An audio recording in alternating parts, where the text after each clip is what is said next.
Welcome to your weekly look at Tiffin University football. Hi, everybody. I'm Russ Snyder, voice of the Dragons. To my left, head coach of the 2-0 Tiffin University Dragons, Coach Cris Reisert. Coach, how we doing? Doing good. Like the sound of that. You know, nice long bus trip. Like we said right before we got started, it's always a whole lot more fun when you take that long trip and you get to put a W on your way back home. Yeah, no, there's no doubt. It was, 13 hours of travel time, and we ended up getting back Sunday morning at 9:30. And so been a short week, been a crazy week, but excited to kind of put last week behind us and move on.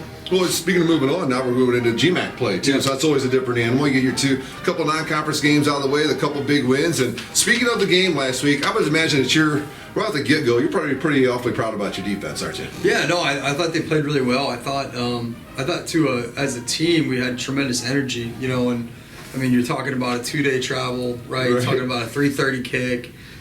You're hanging in the hotel all day, right? And then having to come out and create energy and create juice. I thought our guys did a tremendous job, and we were the most excited team to play. And anytime you're that and you're talented, you're going to be okay. Yeah, the juice was there for the get-go. And let's just go ahead and take a quick step back. And how about those fans that made the trip? It's real easy with streaming and the way things are to stay home, watch it on your computer, on your TV or something. But you had a nice Dragon contingent that made that nice long trip. That's awesome to see. No, we've got great parents. We have great parents. We have great support. We've got a really cool group of parents that are always around. Our tailgates have gotten better every week, and the support of our program has grown each year, and that's really cool. And then did find out we have an alum that graduated in, I forget the exact year, I think he had said 96. Okay. That lives in Manchester, New Hampshire, and said I've been waiting for this game ever since last time we were supposed to play him pre-COVID. So him and his son Isaac were there and got to meet them, and he got to meet a bunch of the players, and so you never know when you play these games where there's alums, and there's one in Manchester, so it's cool. I love it. I have a son named Isaac too, so I love how that sounds. Well, we mentioned the Dragon defense leading the nation in a few categories, but just this past week in a 42-7 Tiffin victory, 8 turnovers on defense, 4 interceptions, 4 forced fumbles, a couple sacks, and a touchdown from your defense, from Ron Jackson. And all got started on the opening drive with a big hit. Was it Barry Brown on the opening drive that caused the fumble? So if you didn't have the energy, boy, you had it after that play. Yeah, without a doubt. No, Barry's one of those guys that I think is an igniter of the energy by how he plays, but also by the passion in which he just moves with. So he's fun to watch play. He's fun to have on our team. He made, I thought, 2 or 3 really big time, big hits, big plays that brought juice and energy and brought a level of physicality that we want to play with. I love the way everybody attacked that fumble too. Jessica Cano ended up with it for your Dragons, but boy, there's a lot of guys just hunting that football. No, I mean when we show that stuff on Monday, you pause the film, right? And here's the ball, and here's the guy that recovered it. And generally, what you're seeing is you're seeing 7 or 8 guys in Tiffin colors and 1 or 2 guys in the other team's colors, right? And so effort, I think, allows you to kind of create your own luck. And if you want to own the football on offense and defense, the more guys you have around the ball when the whistle's blown, the better chance you have to end up with it, right? And so I think our effort has allowed us to play good defense in that regard. Well, Patrick Tuame, Caleb Street, another interception. DJ Harris, Chucky Lewis. Again, your secondary just continuing to be opportunistic. They have. No, they have. And we use the phrase "see Toddy," right? Catch the ones they throw to you.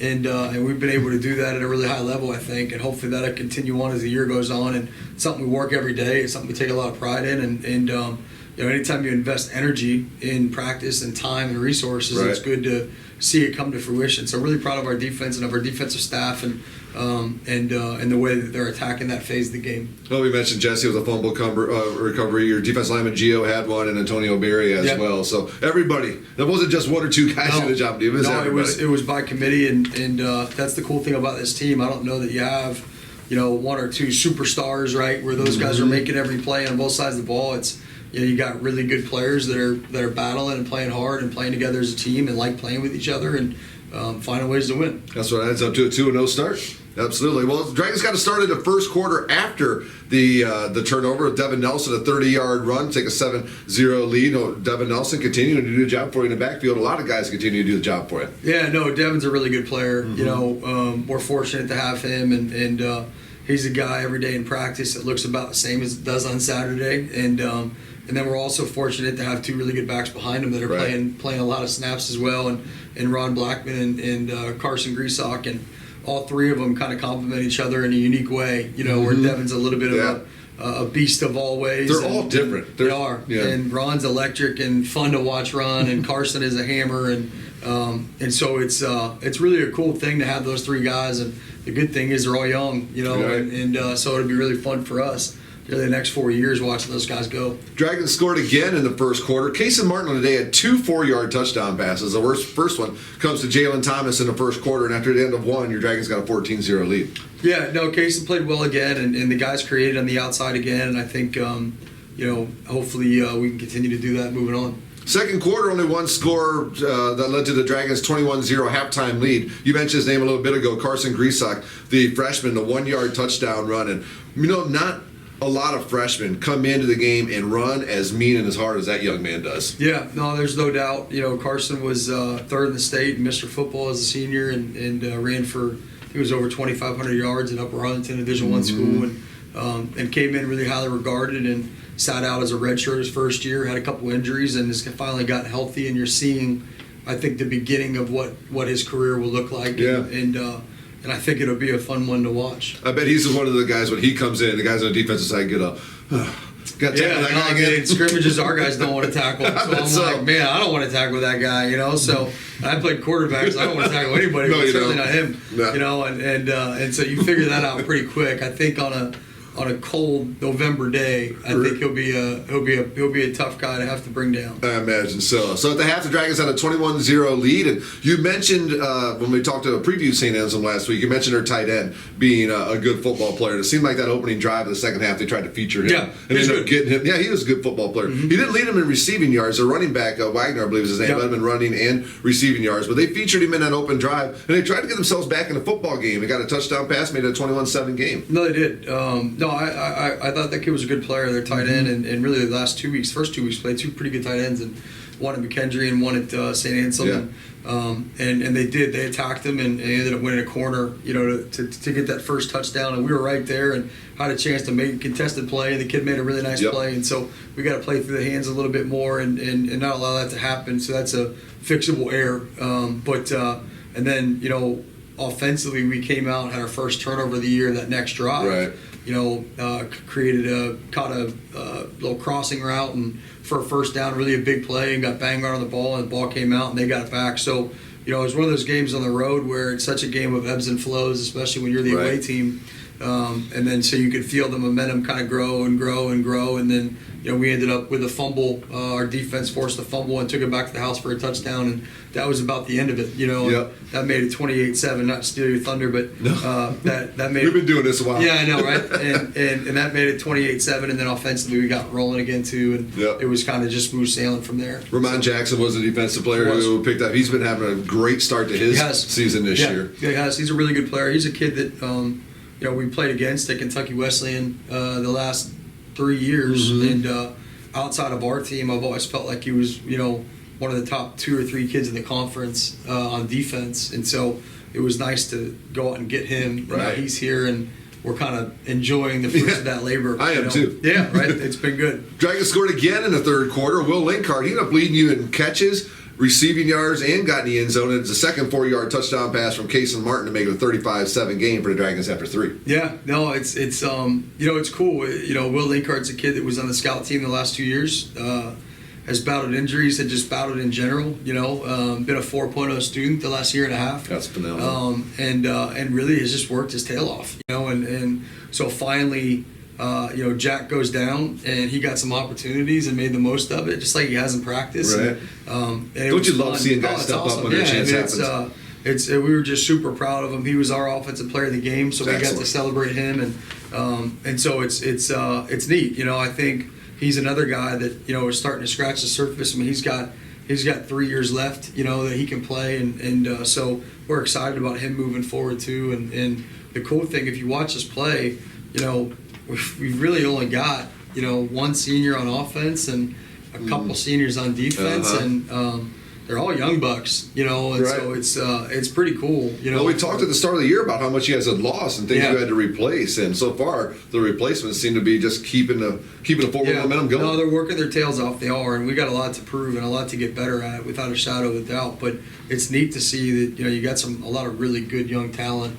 that's here and is playing good football. And I think we got to continue to focus 1 week at a time. Like, I hadn't even thought about the GMAC. I was just thinking about the next game. Right, right.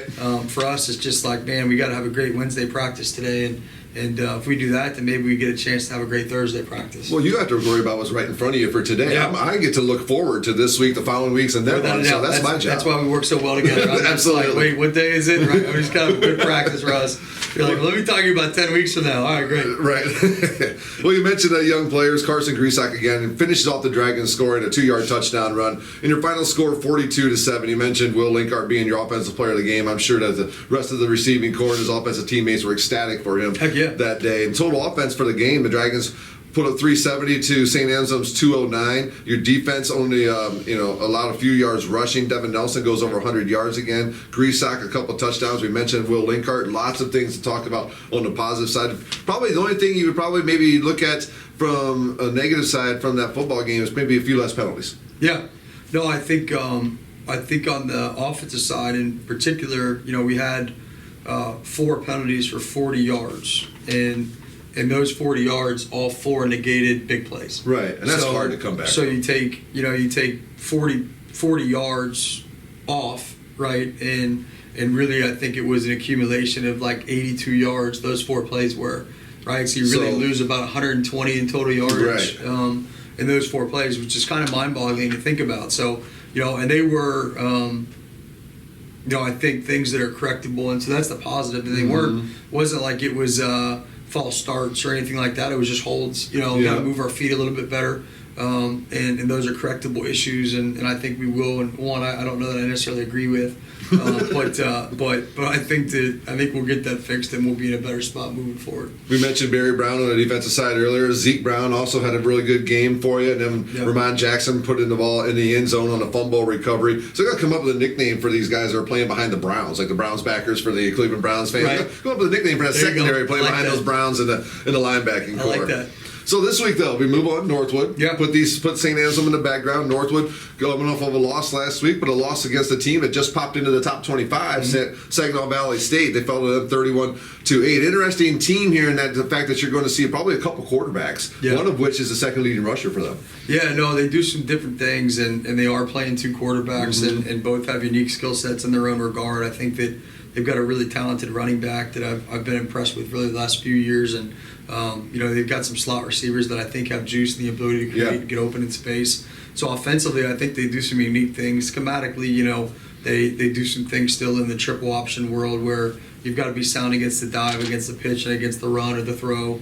And then I think they've always done a really good job on special teams and trying, whether it's to create a position, create a possession, or add value to a possession from a field position perspective. I think they do a really good job with that. They've got a really good kick return team that we've got to make sure is bottled up.